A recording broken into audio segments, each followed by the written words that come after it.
The morning sun cast long shadows across the recruitment office parking lot as Sarah Martinez sat in her car, gripping the steering wheel with white knuckles.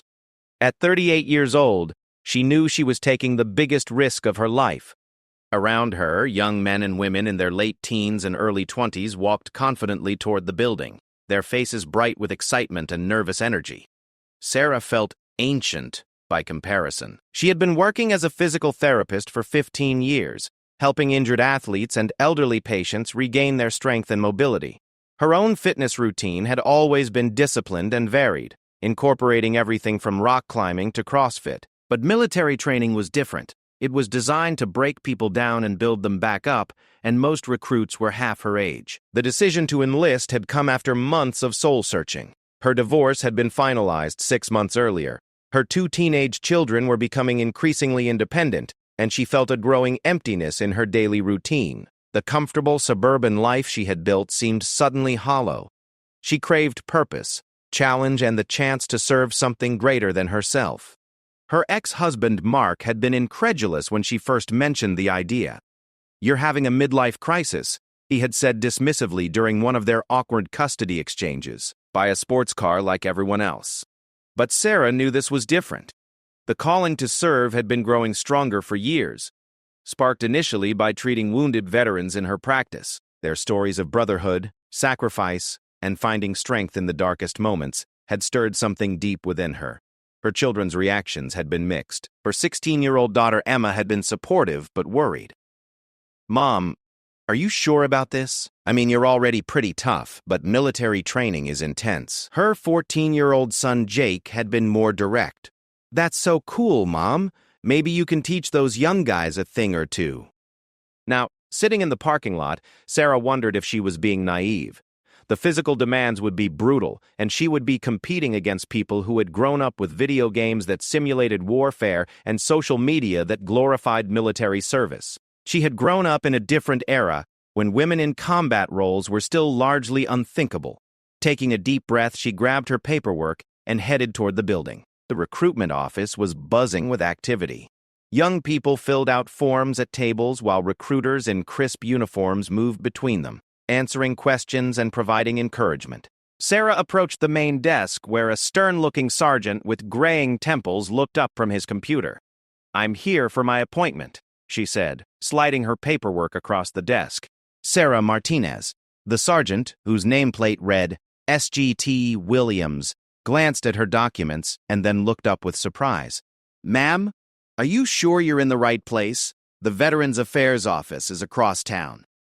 "I'm here to enlist," Sarah replied firmly, meeting his gaze without flinching. Sergeant Williams' expression shifted from confusion to barely concealed skepticism. He was a career military man who had seen thousands of recruits come through his office, but this was unusual. "Ma'am, with all due respect, most people your age are thinking about retirement, not basic training. Have you really considered what you're signing up for?" Sarah had expected this reaction. "Sergeant, I'm a licensed physical therapist. I understand the human body better than most of these kids. I've been training consistently for 20 years. I'm not here on a whim." The conversation attracted attention from other recruiters and prospective enlistees nearby. Sarah felt their eyes on her but refused to be intimidated. She had faced skepticism throughout her career, from medical school professors who questioned whether a woman could handle the physical demands of sports medicine to patients who initially doubted her expertise. Sergeant Williams called over another recruiter, a younger woman with captain's bars on her collar. "Captain Rodriguez, could you handle this situation?" His tone suggested he considered Sarah more of a problem than a prospect. Captain Rodriguez approached with a professional smile. "I understand you're interested in enlisting. May I ask what's motivating this decision?" Sarah appreciated the captain's direct but respectful approach. She explained her background, her growing desire to serve, and her belief that her medical training and life experience could be valuable assets to the military. As she spoke, she noticed Captain Rodriguez listening intently, occasionally nodding. "Your background is impressive," the captain said when Sarah finished. "But I have to be honest with you. Basic training is designed for 18 to 25-year-olds. The physical and mental demands are extreme, and frankly, the military lifestyle can be a significant adjustment even for young people. Have you considered other ways to serve?" There are civilian contractor positions, volunteer opportunities with veteran organizations. Captain, I appreciate your concern, but I'm not looking for I want to serve as a soldier, not as a civilian volunteer. I believe I can meet the physical standards, and my medical background could be invaluable in combat situations. The conversation continued for nearly an hour, with Captain Rodriguez explaining the realities of military life, the physical fitness requirements, and the challenges Sarah would face not just in training but in dealing with much younger colleagues who might not take her seriously. Sarah listened carefully but remained unwavering in her determination. Finally, Captain Rodriguez leaned back in her chair. Mrs. Martinez, I admire your determination. If you're absolutely certain about this decision, we can begin the paperwork. But I want you to understand that once you're at basic training, there won't be any special accommodations for your age. You'll be held to the same standards as every other recruit. That's exactly what I want, Sarah replied without hesitation. The medical examination was the next hurdle. The military doctor, a no-nonsense man in his 50s, seemed genuinely puzzled by her decision to enlist at her age. He conducted a thorough examination, checking her joints, flexibility, cardiovascular health, and overall fitness. Sarah's years of maintaining peak physical condition paid off. Her blood pressure was excellent, her flexibility superior to most 20-year-olds, and her cardiovascular fitness was in the top percentile for her age group. Medically, you're cleared, the doctor said, making notes in her file. Your fitness level is impressive for any age. But Doctor, are you absolutely certain about this path? The physical demands of basic training have injured people half your age. Sarah smiled. Doctor, I've spent 15 years helping people recover from injuries. I understand the risks, but I also understand how to train smart and avoid injury. I'm not going in blind. The weeks following her enlistment were filled with preparation. Sarah intensified her training regimen, focusing on the specific fitness tests she would face in basic training. She ran longer distances, increased her strength training, and practiced military-style exercises she found online. She also began mentally preparing for the reality of being the oldest person in her training company by a significant margin. Her family's support became crucial during this period. Emma helped her research military protocols and customs, while Jake excitedly shared military videos he found online. Even her ex-husband began to grudgingly respect her decision, though he remained concerned about the practical implications.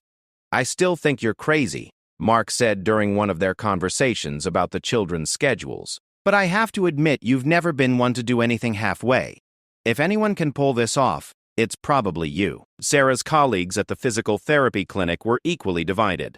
Some thought she was having a breakdown, while others admired her courage. Her supervisor, Dr. Chen, was supportive but practical. We'll hold your position for a year, he said. Military service will only enhance your credentials if you decide to return to civilian practice.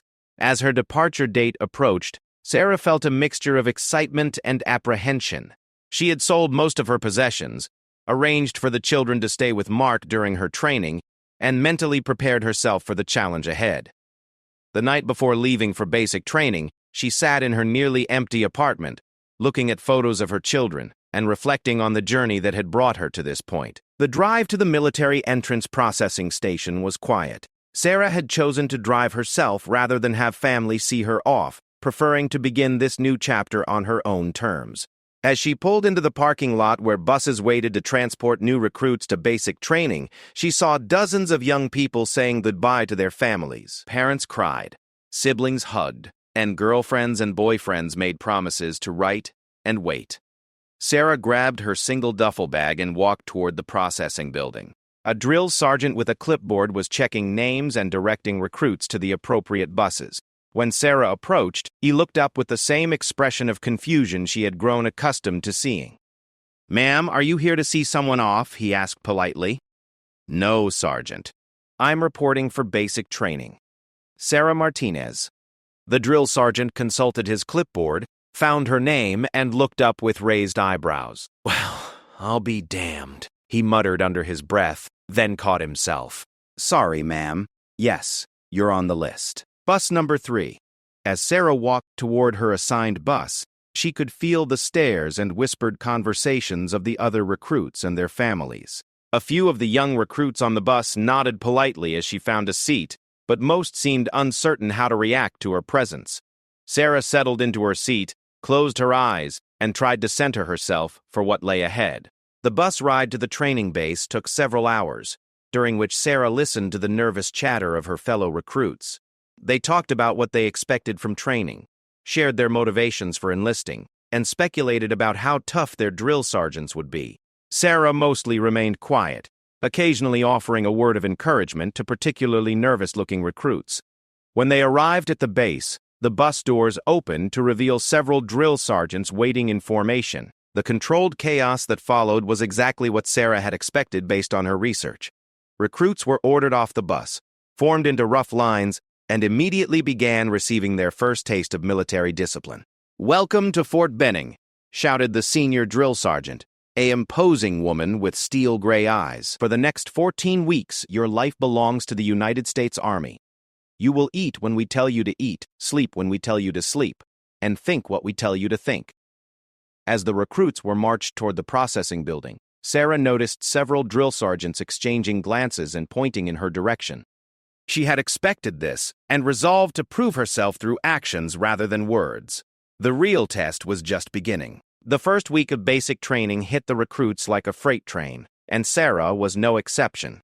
The days began at 0430 hours with the harsh sound of drill sergeants banging metal trash can lids together and shouting wake-up commands. Within minutes, 63 recruits were expected to be dressed, beds made to military standards, and standing at attention in formation outside their barracks.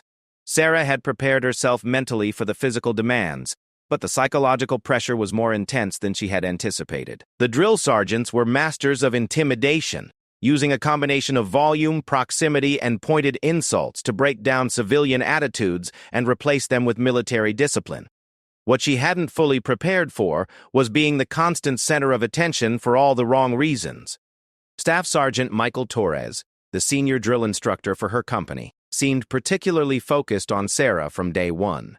A compact, muscular man with 15 years of military experience, he had trained thousands of recruits and prided himself on his ability to spot who would succeed and who would wash out within the first few days. "Martinez!" he barked during their first morning formation, stepping so close to Sarah that she could feel his breath on her face. "What the hell are you doing in my army? Did you get lost on your way to a PTA meeting?" Sarah stared straight ahead, maintaining military bearing as she had been instructed. "No, drill sergeant. I'm here to train and serve my country." "Serve your country?" Torres laughed harshly. "Lady, by the time my recruits graduate from this program, they need to be ready for combat. Real combat. Not treating someone's tennis elbow or whatever it is you did in your previous life." The other recruits remained frozen at attention, but Sarah could sense their discomfort with the confrontation. Many of them were probably wondering the same thing Torres was expressing, though they were too respectful or too scared to voice it. Over the following days, the pattern continued. During physical training, Torres would position himself near Sarah, calling out her age-related limitations loud enough for everyone to hear. "Keep up, Martinez. Your grandchildren are watching." During equipment training, he would assign her the heaviest gear. During tactical exercises, he would place her in the most challenging positions. Sarah quickly realized that Torres wasn't simply being cruel for the sake of it. He was testing her resolve and, perhaps more importantly, trying to determine whether she would become a liability to her fellow soldiers. In his mind, every recruit who couldn't meet the standards put others at risk in real combat situations. The other recruits' reactions to Sarah were mixed. Some of the younger men seemed almost protective, offering to help carry her equipment or share their rations when she was struggling. Sarah politely but firmly declined these offers, knowing that any appearance of special treatment would only reinforce doubts about her capabilities. Private Jackson Williams, an 18-year-old from rural Alabama, was one of the most vocal in expressing his concerns about Sarah's presence. During a brief rest period after a particularly grueling marching exercise, he approached a group of recruits that included Sarah. "No disrespect, ma'am," he said in his thick southern drawl, "but what happens if we're in combat and you can't keep up? Are we supposed to leave you behind or risk everyone else to help you?" Sarah looked up from where she was treating a blister on her foot with practiced efficiency. "Williams, that's a fair question, but let me ask you something. What happens if you're wounded in combat? Are you going to refuse medical treatment from someone my age because you don't trust their experience? Williams looked confused. Well, no, ma'am, but that's different, is it? My job here isn't to prove I'm stronger than you. It's to prove I can do my job and contribute to the team. If I can't meet the standards, I'll wash out just like anyone else. Private Jessica Chen, one of only 6 women in the company, had been watching the exchange with interest. At 22, she was a college graduate who had enlisted for the same reasons as many of her male counterparts: student loan debt and limited job prospects in her chosen field of anthropology. Williams, Chen interjected, maybe we should worry less about who might not be able to keep up and focus more on making sure we can all meet the standards ourselves. Yesterday, you couldn't hit the broadside of a barn during rifle training. The group laughed, diffusing some of the tension, but Sarah could see that the underlying concerns remained. She understood that earning their respect would require more than just keeping up. She would need to excel. The physical training was relentless. Each morning began with a 6-mile run, followed by calisthenics, strength training, and combat skills practice. Sarah's background in physical therapy gave her significant advantages in understanding proper form and injury prevention, but the sheer volume and intensity of the training pushed even her well-conditioned body to its limits. During the first week's fitness assessment, Sarah surprised many of the drill sergeants by not only meeting the minimum standards for her age group, but exceeding them significantly. Her push-ups were textbook perfect, her sit-ups controlled and precise, and she completed the 2-mile run in a time that would have been respectable for recruits 20 years younger. Staff Sergeant Torres watched her performance with grudging interest, but refused to show approval. Not bad for an old lady, he commented as Sarah caught her breath after the run. But this is just the beginning. Wait until we start the real training. The real training began in week 2 with the introduction of the obstacle course. The Fort Benning obstacle course was legendary among military training facilities, consisting of 12 challenging obstacles designed to test strength, agility, courage, and determination. Recruits were expected to complete the course within a specific time limit, and failing to do so could result in remedial training or, in extreme cases, dismissal from the program. The obstacles included rope climbs, wall climbs, cargo net traversals, balance beam crossings, and a series of increasingly difficult strength challenges. The final obstacle was a 30-foot tower climb, followed by a zip-line descent that required recruits to overcome their fear of heights while maintaining control and precision. Sarah studied each obstacle carefully during their initial walkthrough, applying her knowledge of biomechanics and movement patterns to develop strategies for efficient completion. She watched as the drill sergeants demonstrated proper technique and listened carefully to their explanations of common mistakes. The first attempts at the obstacle course were humbling for most recruits. Even the youngest and most athletic struggled with the combination of physical demands and mental pressure. Several recruits failed to complete certain obstacles and were ordered to practice until they could meet the standards. Sarah approached each obstacle methodically, drawing on her rock climbing experience for the rope climbs and her gymnastic background from her youth for the balance and coordination challenges. Her movements were economical and precise, wasting no energy on unnecessary flourishes or hesitation. What really caught everyone's attention was her approach to helping other recruits. During practice sessions, when drill sergeants weren't immediately present, Sarah would quietly offer technical advice to struggling recruits. Her medical knowledge proved invaluable when Private Rodriguez twisted his ankle during a wall climb attempt, and her calm, professional assessment and immediate treatment prevented what could have been a serious injury. She knows what she's doing, Private Chen observed to Williams after watching Sarah expertly tape Rodriguez's ankle. Maybe we should be learning from her instead of questioning whether she belongs here. But the real test came during the first timed run of the obstacle course. The recruits were divided into groups of 10, with times recorded and rankings posted for all to see. Sarah was placed in the third group, along with several of the company's strongest performers. As her group prepared to begin, Sarah could feel the attention of the entire company focused on her performance. The drill sergeants had positioned themselves at various points along the course, and she suspected they were particularly interested in watching her attempt. "Martinez," Staff Sergeant Torres called out, "you're too old for this course." These obstacles were designed for young warriors, not middle-aged soccer moms. Maybe you should sit this one out and avoid embarrassing yourself. Sarah looked directly at Torres, her expression calm and determined. "Drill sergeant, I didn't come this far to quit now. I'm ready to run the course." The whistle blew, and the 10 recruits took off toward the first obstacle. Sarah started conservatively, allowing the faster recruits to take early leads while she focused on maintaining good form and conserving energy for the more technically demanding obstacles ahead. The first obstacle was a series of low crawls under barbed wire, followed immediately by a 15-foot rope climb. Sarah's technique on the rope climb was flawless, using her legs efficiently to assist her arms and maintaining a steady rhythm that carried her smoothly to the top. She had gained ground on several recruits by the time she reached the third obstacle. The cargo net traverse required recruits to climb a 20-foot vertical net, cross a horizontal section 30 feet long, and descend another vertical section on the opposite side. This was where Sarah's rock climbing experience became evident. While other recruits struggled with the transition from vertical to horizontal climbing, Sarah moved across the net with fluid efficiency.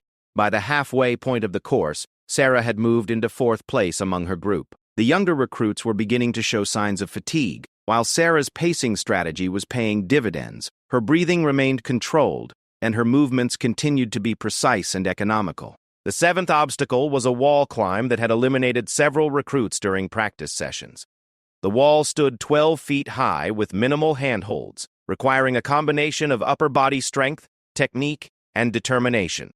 Sarah approached the wall with the same methodical precision she had shown throughout the course. Using a technique she had learned from her rock climbing days, Sarah found subtle foot placements that other recruits had missed, allowing her to ascend with less reliance on pure upper body strength. She reached the top of the wall in third place and gaining ground.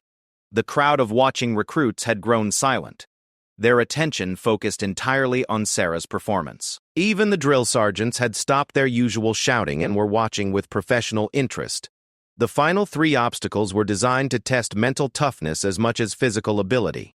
A balance beam crossing required recruits to maintain composure while navigating a narrow beam 20 feet above the ground. A tire run demanded explosive leg power and coordination. The final challenge was the tower climb and zipline descent.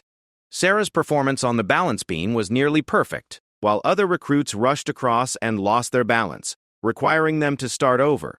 Sarah moved with deliberate control, completing the crossing on her first attempt without a single misstep. The tire run was where her age showed most clearly. The rapid lateral movements and explosive direction changes favored younger recruits with faster reflexes and more elastic joints. Sarah lost some ground here but maintained her position in the top 5.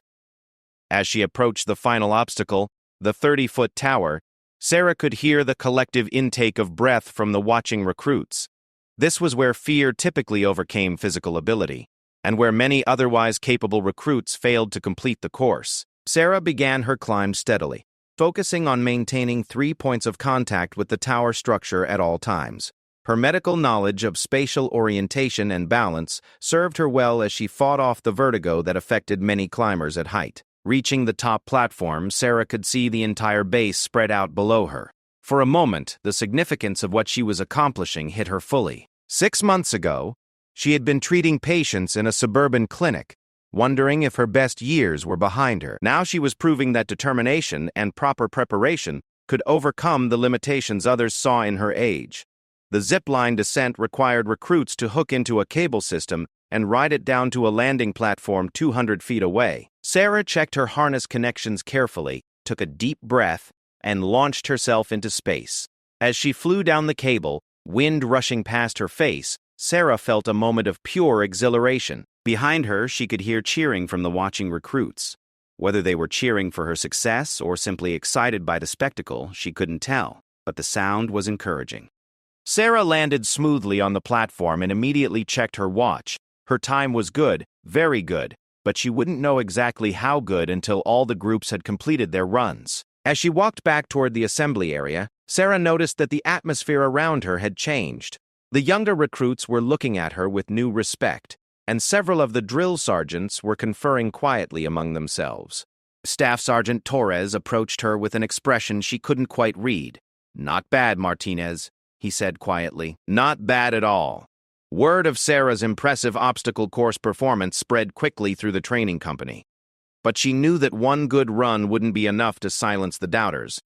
The real test would come in the following weeks, as the training intensified and the physical demands increased. More importantly, she needed to prove that her performance wasn't a fluke and that she could maintain her standards under increasing pressure. The morning after her successful obstacle course run, Sarah woke to find her bunk surrounded by several younger recruits who were eager to learn from her techniques. Private Chen was the first to approach, her voice hushed to avoid attracting the attention of the drill sergeants. "Martinez, how did you make that rope climb look so easy?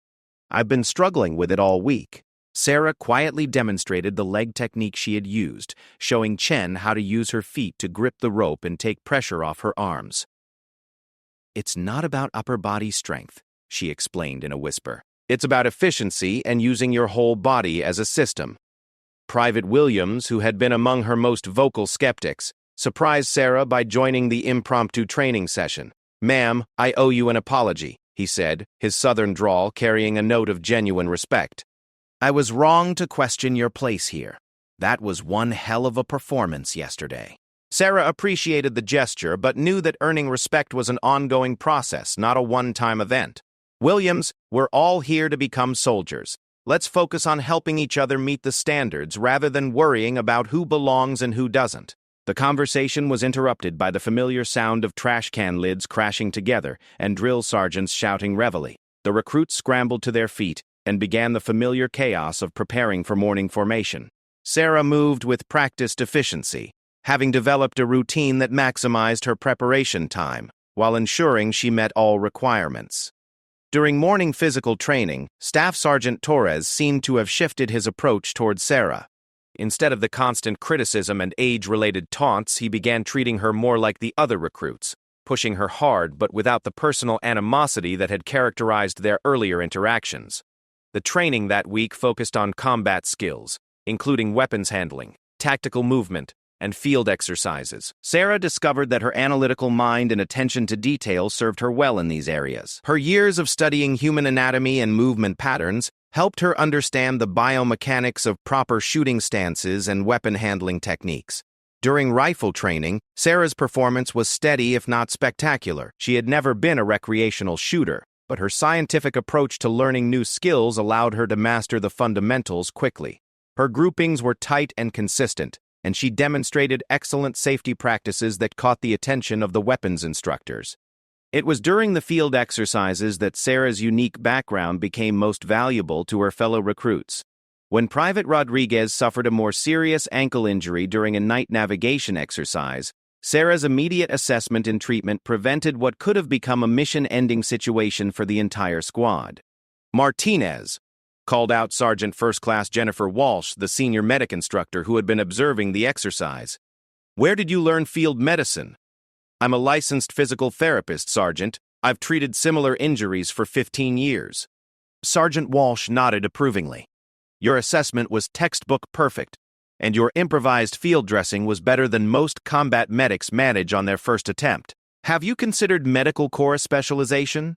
The suggestion intrigued Sarah, but she wasn't ready to commit to a specific military occupational specialty yet.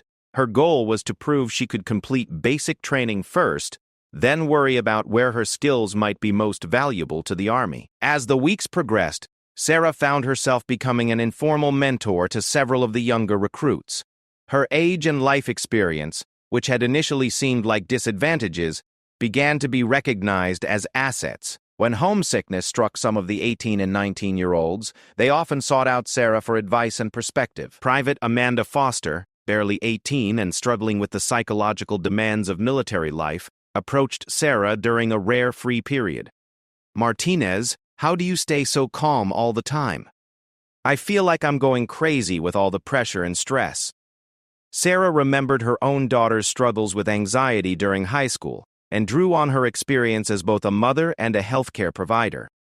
"Foster, what you're feeling is normal. Your entire world has been turned upside down, and your mind is trying to adapt to completely new rules and expectations. It takes time, but you make it look so easy. You never seem rattled or overwhelmed." Sarah smiled. "Foster, I've been dealing with stress and pressure for 20 years longer than you have. I've learned that panic never solves problems, only clear thinking and steady action do. But that doesn't mean I don't feel the pressure. I just don't let it control my actions. These informal counseling sessions became more frequent as word spread that Sarah was approachable and helpful. She found herself in the unusual position of being both a fellow recruit and a source of stability for her younger colleagues. The drill sergeants noticed this dynamic and seemed divided on how to respond. Some appeared to appreciate having Sarah serve as an unofficial morale officer, while others worried that she was undermining their authority by providing comfort to recruits who were supposed to be learning to deal with stress independently. Staff Sergeant Torres fell into the latter category and decided to test Sarah's influence on the company during a particularly challenging week of training. The exercise was designed to push recruits beyond their perceived limits and force them to rely on their training and each other under extreme stress. The week began with a 48-hour field exercise that combined sleep deprivation, limited food, and constant physical and mental challenges. Recruits were divided into squads and given a series of objectives that required teamwork, problem-solving, and endurance to complete. Sarah found herself assigned as a squad leader, a role that surprised her, since leadership positions were typically given to recruits who had shown military bearing and command potential in previous exercises. She suspected that Torres was testing whether she could maintain her composure and effectiveness when responsible for others' performance. Her squad consisted of 8 recruits, including both strong performers like Chen and struggling recruits like Foster. The mix was clearly intentional, designed to test Sarah's ability to manage different personality types and skill levels under pressure. The first challenge was a 10-mile night march with full combat gear, followed immediately by a tactical assault on a mock enemy position. The march was grueling, with recruits carrying 60-pound packs over rough terrain in complete darkness. Navigation was critical as wrong turns could add miles to an already challenging route. Sarah took point on navigation, using the land navigation skills she had been studying intensively since arriving at basic training. Her methodical approach and attention to detail kept the squad on course, while other squads struggled with wrong turns and backtracking. When Private Foster began to falter during the march, showing signs of heat exhaustion despite the cool night air, Sarah faced her first real test as a leader. She could push Foster to continue and risk a medical emergency, or she could slow the entire squad to accommodate Foster's condition and risk failing the time requirements for the exercise.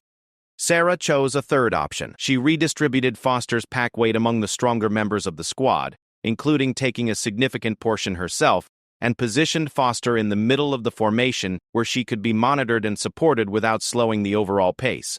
"Foster," Sarah said quietly as they continued the march, "focus on your breathing and your steps. Don't think about the distance remaining. Just focus on the next 100 meters.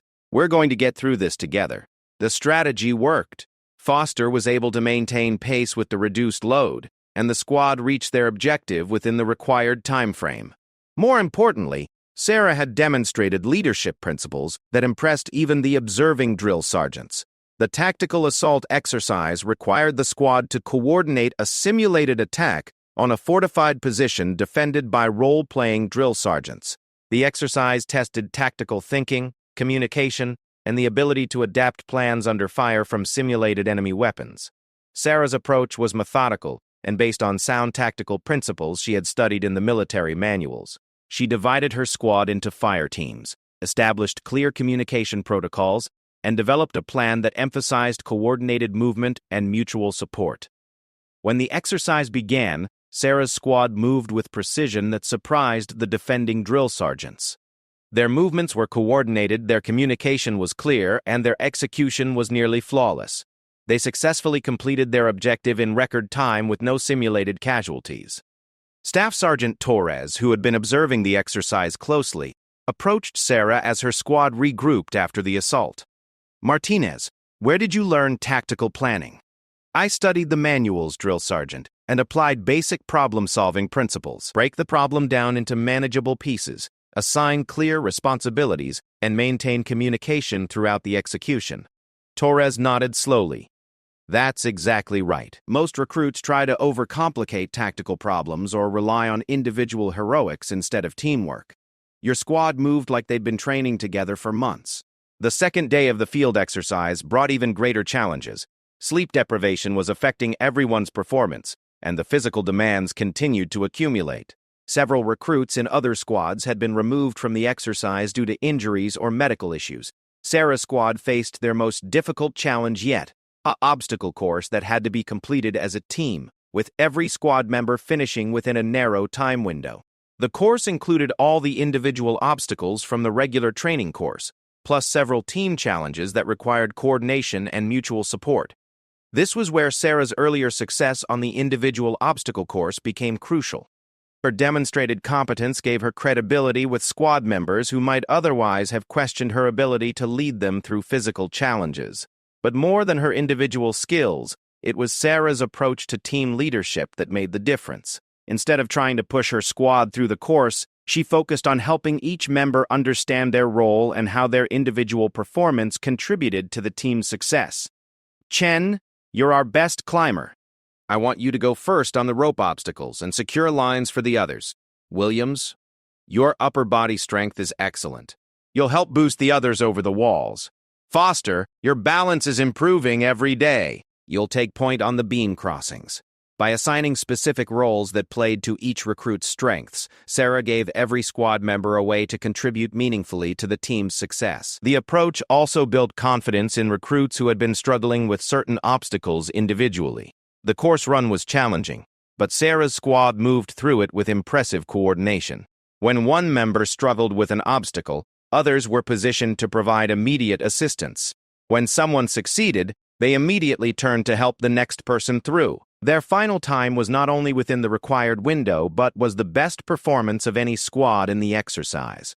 More significantly, every member of the squad finished the course feeling like they had contributed to the success. As the field exercise concluded and the recruits returned to base for showers, food, and much-needed rest, Sarah reflected on how much had changed since her first days of training. The suspicious glances and whispered doubts had been replaced by genuine respect and acceptance from her fellow recruits, but she knew the ultimate test was still ahead. The final obstacle course run was scheduled for the following week, and this time, the entire training company would be watching. The drill sergeants had made it clear that this run would be used to determine final rankings and would influence future assignments and opportunities. Sarah was no longer just trying to prove she belonged in the Army. She was now determined to show that her age and experience could be advantages rather than limitations. The stage was set for a performance that would either confirm her place among the top recruits in the company or reveal that her earlier success had been temporary. As she lay in her bunk that night, Sarah thought about her children back home and the conversation she had had with Emma before leaving for basic training.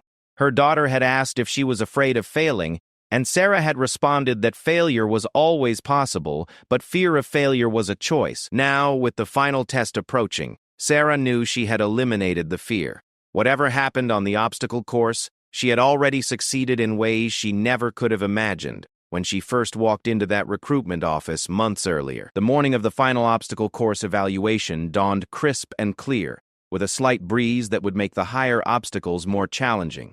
Sarah woke before reveille, as had become her custom, and spent a few quiet minutes mentally rehearsing her approach to each obstacle.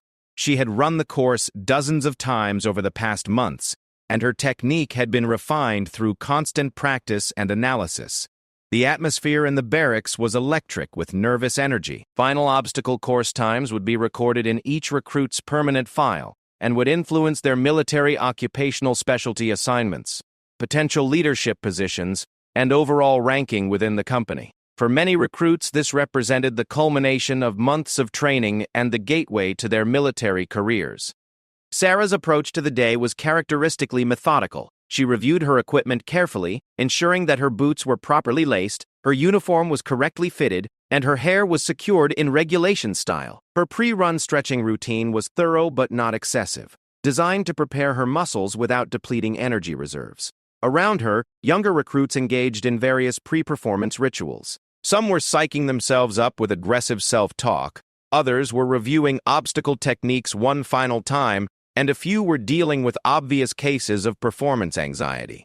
Sarah found herself naturally falling into her mentor role, offering quiet words of encouragement and technical reminders to recruits who sought her advice. Private Foster approached Sarah's bunk with obvious nervousness. "Martinez, I'm terrified I'm going to freeze up on the tower climb. What if I can't make myself take that final step onto the zip line? Sarah looked up from her equipment check and gave Foster her full attention.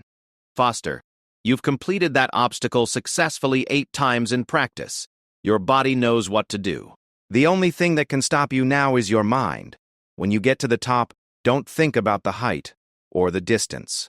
Focus on the mechanical steps. Check your harness, grip the handles, step off. Trust your training. The conversation was interrupted by the arrival of Staff Sergeant Torres and the other drill instructors. The morning briefing was more formal than usual, with specific instructions about timing procedures, safety protocols, and the standards that would be used for evaluation. "Listen up, recruits," Torres announced to the assembled company. "Today's obstacle course run represents the culmination of your physical training. Your times will be recorded and will become part of your permanent military record. But more importantly, your performance today reflects your readiness to serve as soldiers in the United States Army." He paused, scanning the faces of the assembled recruits. "Some of you have been stars from day one. Others have struggled and fought for every improvement. What matters today is not where you started, but how far you've come and how well you execute when it counts." Sarah noticed that Torres's eyes lingered on her for a moment during this speech, but his expression was neutral, giving no indication of his expectations for her performance. The obstacle course had been reset and inspected that morning by the base safety team. Fresh paint marked the starting and finishing lines. Timing equipment had been tested and calibrated, and medical personnel were positioned at strategic points along the course. The atmosphere was more formal and serious than during practice runs. Recruits would run in groups of 5 with times recorded electronically and backup stopwatches used for verification. The current company record was held by Private Michael Stevens, a former college athlete who had posted a time of 9 minutes and 47 seconds during a practice run 3 weeks earlier. The overall base record set 2 years previously stood at 9 minutes and 23 seconds. Sarah was assigned to the 8th group, scheduled to run approximately 2 hours into the evaluation. This timing suited her perfectly, as it allowed her to observe the early groups and note any changes in course conditions, while giving her enough time to maintain her physical readiness without losing her edge.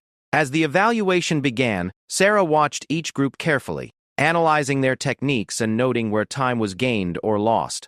The early groups included several strong performers, but their times were generally slower than their practice performances, suggesting that the pressure of formal evaluation was affecting their execution. Private Stevens, the current record holder, was assigned to the 4th group. As the former college track athlete prepared for his run, confidence radiated from his every movement.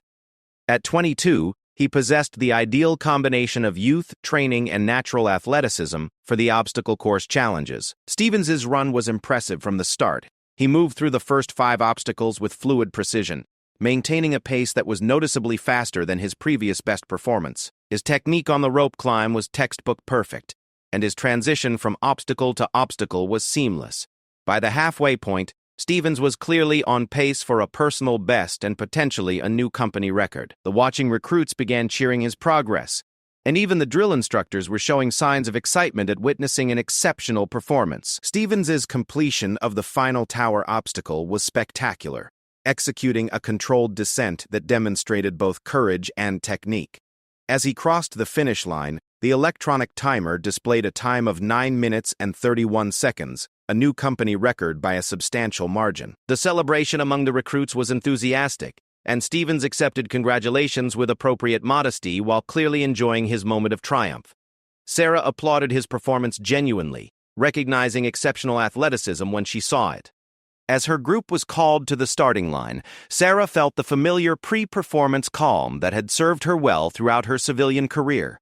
Her breathing was controlled, her mind was clear, and her focus was entirely on the task ahead. The noise and distractions faded away as she entered the mental state that had characterized her best performances in every area of her life. The 5 recruits in her group took their positions at the starting line. Sarah was assigned Lane 3, flanked by solid performers who had posted respectable times throughout training. The electronic timing system beeped its readiness signal, and the starter raised his flag. "Runners ready?" came the formal call. Sarah settled into her starting position, every muscle prepared for explosive action. "Go!" Sarah's start was explosive but controlled, designed to establish early momentum without depleting energy reserves, needed for the technical obstacles ahead. Her pace through the first obstacle, the low crawl under barbed wire, was steady and efficient, emerging cleanly without the mud and wire entanglement that often slowed other recruits. The rope climb was where Sarah first demonstrated that this run would be different from her previous efforts. Her technique was flawless, but her speed was notably faster than in practice. Months of training had built not just technique but confidence, and she attacked the rope with aggressive efficiency that surprised the watching drill instructors. Sarah's approach to the cargo net traverse showcased the full benefits of her rock climbing background. While other recruits treated the net as a series of separate climbing challenges, Sarah flowed across it like it was natural terrain, maintaining momentum through transitions that typically forced others to pause and reset their positions. By the completion of the fifth obstacle, Sarah had moved into second place among her group and was posting split times that were faster than Stevens's record-setting pace. The watching crowd had begun to take notice, with recruits pointing and discussing her unexpectedly strong performance. Staff Sergeant Torres positioned himself near the sixth obstacle, his expression intense as he watched Sarah's approach. The wall climb had been one of her stronger obstacles throughout training, but her technique on this run demonstrated a level of mastery that seemed to defy her age and relative inexperience with military-style challenges. Sarah's ascent of the 12-foot wall was poetry in motion. Her footwork was precise, her hand placements were economical, and her body positioning maximized leverage while minimizing energy expenditure. She reached the top in what appeared to be effortless fashion and descended the opposite side with controlled speed. The crowd noise was growing louder as word spread through the assembled company that something special was happening. Recruits who had been preparing for their own runs stopped their warm-up routines to watch Sarah's progress through the course. The balance beam crossing was where many recruits lost significant time due to falls that required them to restart the obstacle. Sarah's approach was characteristically methodical, but her execution was nearly perfect. Her years of varied physical training had developed exceptional proprioception and balance, and she crossed the beam without a single misstep or pause. As Sarah completed the balance beam and moved toward the tire run, she was clearly in first place among her group in posting times that were threatening Stevens's newly established record. The drill instructors were communicating among themselves with obvious excitement, and even the typically stoic Torres was showing signs of amazement. The tire run was the obstacle where Sarah's age was most likely to show, as it required explosive lateral movements and rapid direction changes that favored younger athletes with faster reflexes. But Sarah's approach was intelligent, using precise footwork and superior technique to compensate for any loss of pure speed. Her movement through the tire pattern was economical and controlled, wasting no motion on unnecessary flourishes or corrections. While she may not have possessed the raw speed of 18-year-old athletes, her execution was flawless and her lost time was minimal. As Sarah approached the final obstacle, the 30-foot tower climb and zipline descent, the entire company had gathered to watch. Word had spread that the middle-aged recruit who had been dismissed as too old to train was on pace to shatter the obstacle course record. The tower climb was where fear typically overcame physical ability, and where many otherwise capable recruits failed to complete the course within time limits. Sarah began her ascent with the same methodical precision that had characterized her entire run, but her pace was notably faster than in previous attempts. Her climbing technique was textbook perfect, maintaining 3 points of contact at all times while moving with steady, efficient rhythm. Her medical knowledge of spatial orientation served her well as she fought off the natural vertigo that affected many climbers at height. Reaching the top platform, Sarah paused only long enough to check her harness connections and ensure proper positioning for the zipline launch. The crowd below had fallen silent, 63 fellow recruits and a dozen drill instructors watching with held breath as she prepared for the final element of her run. Sarah's launch onto the zipline was confident and controlled, her body position optimized for speed while maintaining safety margins. As she flew down the cable, wind rushing past her face, the cheering from below was deafening. Her landing on the platform was textbook perfect, and she immediately sprinted toward the finish line with a burst of speed that seemed to come from pure determination and adrenaline. As she crossed the final marker, the electronic timer displayed a result that stunned everyone present. 9 minutes and 18 seconds. The silence that followed was complete and profound. Sarah had not just broken Stevens's company record, she had shattered the overall base record by 5 seconds, posting a time that would have been remarkable for any recruit regardless of age or experience. The explosion of cheering that followed was unlike anything the drill instructors had witnessed in their combined decades of training recruits. 63 young soldiers who had initially questioned Sarah's presence were now celebrating her achievement with genuine enthusiasm and pride. Staff Sergeant Torres approached Sarah as she caught her breath near the finish line.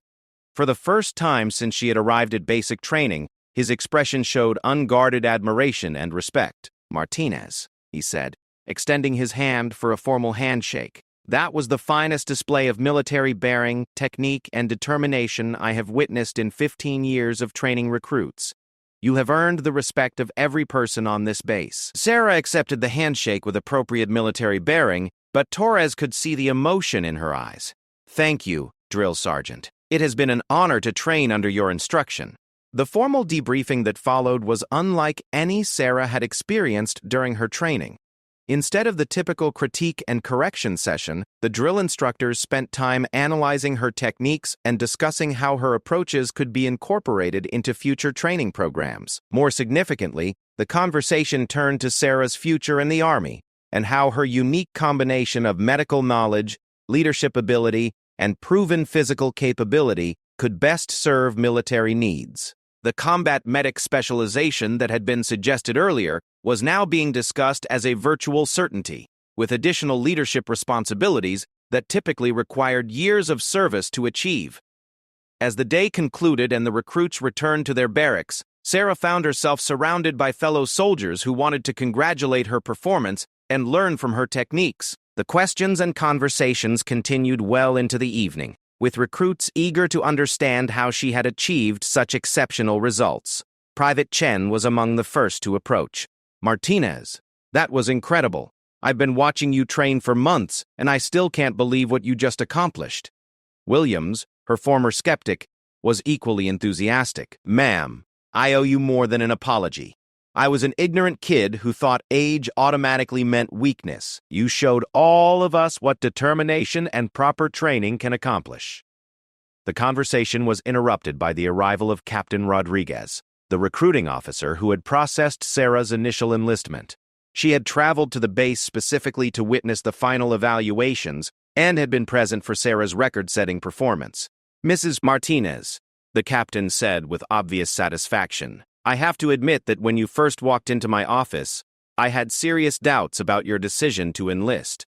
Today you proved that age and experience can be advantages rather than limitations. The Army needs more soldiers with your combination of skills, determination, and leadership ability." That evening, as Sarah lay in her bunk reflecting on the day's events, she thought about the journey that had brought her to this point. 6 months earlier, she had been a divorced physical therapist wondering if her best years were behind her. Now she was a soldier who had not only proven her worth, but had set a standard of excellence that would inspire future recruits. The phone call home to her children that night was one of the most satisfying conversations of her life.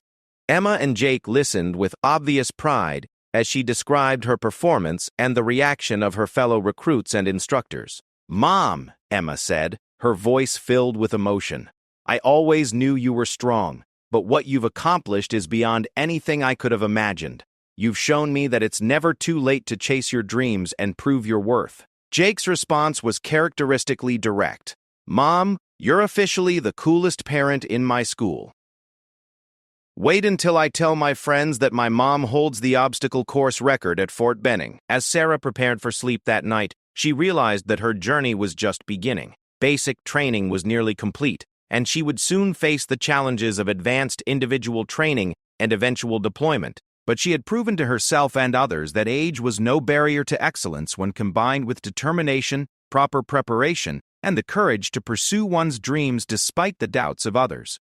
The recruit who had been dismissed as too old to train was now the standard by which future soldiers would be measured. Her record would stand as proof that the military's strength came not just from youth and athleticism, but from the diverse talents and experiences of all who chose to serve.